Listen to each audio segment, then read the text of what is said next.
2, 4, 5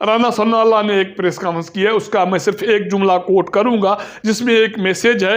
وہ میسیج یہ ہے کہ مسلم لیگ نون پنجاب میں اکثریتی رائے سے تو جیتے گی، باقی صوبوں میں بھی ہم اکثریت حاصل کریں گے۔ یہ اصل میسیج ہے جس پر بلاول بھٹو زرداری کو غصہ بھی ہے اور وہ اس کا برملا اظہار بھی کرتے رہے ہیں۔ تو مولانا فضل الرحمان کی یہ تیسری فتح ہے سیاست کے حوالے سے، آنے والے انتخابات کے حوالے سے۔ اس سے پہلے ایم کیو ایم کے ساتھ اتحاد کا اعلان ہو چکا اور بلوچستان میں 30 سے زیادہ سیاسی اشخاص مسلم لیگ نون میں شامل ہو چکے، اور باقی باپ، بی این پی، نیشنل پارٹی ان سے رابطے ہیں اور ان سے سیاسی اتحاد یا انتخاباتی اتحاد ہر صورت میں ہونا ہی ہونا ہے۔ باقی جی ڈی اے اور کے پی کے میں کچھ اتحاد ہونے ہیں، آنے والے دنوں میں وہ بھی چیزیں واضح ہو جائیں گی۔ تو اس طرح میاں نواز شریف سیاسی طور پر تیزی سے آگے بڑھ رہے ہیں، جس پر بلاول بھٹو زرداری کو غصہ ہے، نہ صرف غصہ ہے، بہت غصہ ہے۔ آپ کو یاد ہوگا کہ کل بلاول بھٹو زرداری نے نوشہرہ میں ورکرز کنونشن کو خطاب کیا۔ وہاں اس کی باڈی لینگویج ٹھیک نہیں تھی اور اس سے اچھی طرح بولا بھی نہیں جا رہا تھا۔ اس کا جو اسباب ہیں وہ سامنے اس طرح آئے ہیں کہ کل اس کے نوشہرہ میں ورکرز خطاب کرنے سے پہلے سابق صدر اور اس کے والد آصف علی زرداری کا ایک بیان جاری ہوا تھا، جس میں انہوں نے یہ کہا تھا کہ ملک صاف شفاف انتخابات کی طرف بڑھ رہا ہے اور ہمیں کبھی یقین ہے کہ الیکشن کمیشن آف پاکستان کی طرف سے صاف شفاف انتخابات کرائے جائیں گے، اور ہم یہ بھی ان کا دعویٰ تھا کہ پاکستان پیپلز پارٹی اکثریت سے کامیاب ہوگی۔ یہ تو اس کا دعویٰ ہے اور اس کا کہنا ہے، ہو سکتا ہے کوئی معجزہ ہو جائے کیونکہ پاکستان پیپلز پارٹی کے باقی رہنما بھی یہی بات کر رہے ہیں۔ اور اس کا آخری ایک جملہ تھا، آپ کو اگر اس کے کل والے بیان کو دیکھیں گے تو اس میں یہ تھا کہ انتخابات، ملک کا ماحول سازگار ہے، انتخابات وقت پہ ہونے چاہیے۔ اس بیان کے بعد ایک تاثر یہ پیدا ہوا کہ پاکستان پیپلز پارٹی کے چیئرمین کا بیانیہ ایک ہے، اس کے والد کا بیانیہ دوسرا ہے، جو پاکستان پیپلز پارٹی پارلیمنٹ ان کے سربراہ ہیں، جو انتخابی سیاست کرتی ہے، اور پاکستان پیپلز پارٹی عوامی سیاست کرتی ہے۔ دو جماعتیں ہیں اور ایک ہی ان کے شکل دو مختلف ہیں، باقی نظریہ کام سارا ایک ہے۔ تو یہ بیان آنے کے بعد جو پاکستان پیپلز پارٹی کے چیئرمین بلاول بھٹو زرداری ہیں، اس کو یہ صورتحال ذرائع کہتے ہیں کہ یقینی طور پر ناگوار گزری، کیونکہ بالکل اس کے بیان کے الٹ تھا یہ اس کے والد کا بیان۔ اور اس کے بعد ذرائع کہتے ہیں کہ ان سے کچھ رابطے ہوئے اپنے جماعت کے رہنماؤں کے، اور سنجیدہ جو رہنما ہیں جس پر وہ اعتماد کرتے ہیں ان سے رابطے ہوئے۔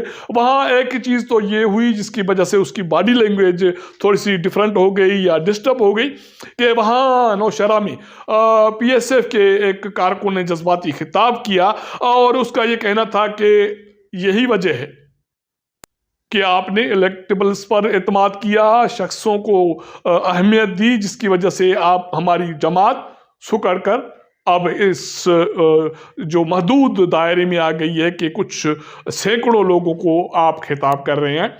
اب حل یہ ہے کہ آپ پارٹی کو کارکنوں میں لے آئیں اور آ کے کارکنوں میں بیٹھیں۔ ایک تو یہ جو تانا تھا وہ اس کو ناگوار گزرا یا اس کو مشکل گزرا، جس کے جواب میں بلاول بھٹو زرداری نے آخر میں یہ اعتراف کیا کہ غلطیاں ہوتی ہیں، ہم اس کا ازالہ کریں گے۔ اور دوسری جو بات تھی، اہم بات تھی، وہ والد صاحب کا جو نیا بیانیہ تھا، اس کی وجہ سے اس کو بالکل شاک لگا۔ لیکن پھر بات اس کو یہ سمجھا دیا گیا کہ بھائی جو آپ بیان اختیار کیے بیٹھے ہیں کہ ہمیں لیول پلینگ فیلڈ نہیں مل رہی، ہمیں لیول پلینگ فیلڈ نہیں مل رہی، ہمیں 88 سے نہیں مل رہی، کسی کو ہم پر تھوپا جا رہا ہے، مسلط کیا جا رہا ہے، یہ خطرناک صورتحال کی طرف معاملات جا رہے ہیں۔ اور اس سے یہ بھی ہو سکتا ہے کہ جو ہمارے پاس مقتدر حلقے ہیں جو انتخابات کراتے ہیں اور صاف شفاف انتخابات کا بوجھ ان کے کندھوں پر ہے، وہ کہیں ایسا نہ ہو کہ انتخابات سے ہی دستبردار ہو جائے۔ تو مہربانی کریں، صورتحال کو سمجھیں اور اس کو تھوڑا سافٹ کریں۔ اس کے بعد آپ کل کا جو بیان ہے، خطاب ہے نوشہرہ میں بلاول بھٹو زرداری کا، یا آج جو اپر دیر میں خطاب ہے، اس میں یہ 2-4 جملے آپ کو نہیں ملیں گے۔ وہ جملے یہ کہ لیول پلینگ فیلڈ نہیں مل رہی یا کسی کو مسلط کیا جا رہا ہے، اس کا مطلب ہے کہ مقتدر حلقوں سے، اسٹیبلشمنٹ سے بلاول بھٹو زرداری اب پنگا نہیں لیں گے۔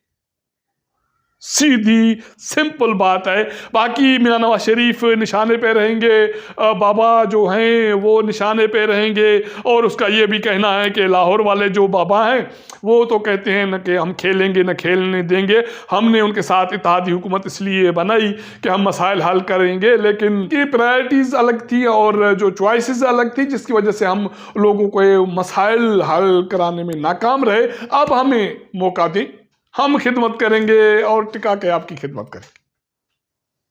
آج اپر دیر میں کافی لوگوں کا مجمع اچھا تھا۔ کل تو نوشہرہ میں انتہائی مایوس کن مجمع بھی تھا، اور پاکستان پیپلز پارٹی کے چیئرمین بلاول بھٹو زرداری کی جو باڈی لینگویج تھی وہ بھی اس کا ساتھ نہیں دے رہی تھی۔ تو اس کے بعد اس کو کول کیا گیا، اور اس کے بعد اس نے اس کو انڈورس کیا یا اس کو تسلیم کیا کہ جو والد کا بیان ہے مفاہمت کا اور ٹکر نہ لینے کا، اس پہ چلا جائے گا۔ باقی جو سیاسی مخالفین ہیں ان کو ہر صورت میں نشانہ بنایا جائے گا، خاص کر کے میاں نواز شریف انتخابات تک اس کا نشانہ رہیں گے۔ تو یہ تھی بڑی خبر۔ اگر ہمارا یہ ویلاگ آپ کو پسند آئے تو اپنے دوستوں کے ساتھ ضرور شیئر کیجئے گا، اپنا فیڈ بیک دیجئے گا۔ آپ کے ساتھ ملاقات کریں گے اگلے پروگرام میں، تب تک اجازت دیجئے گا۔ اللہ حافظ۔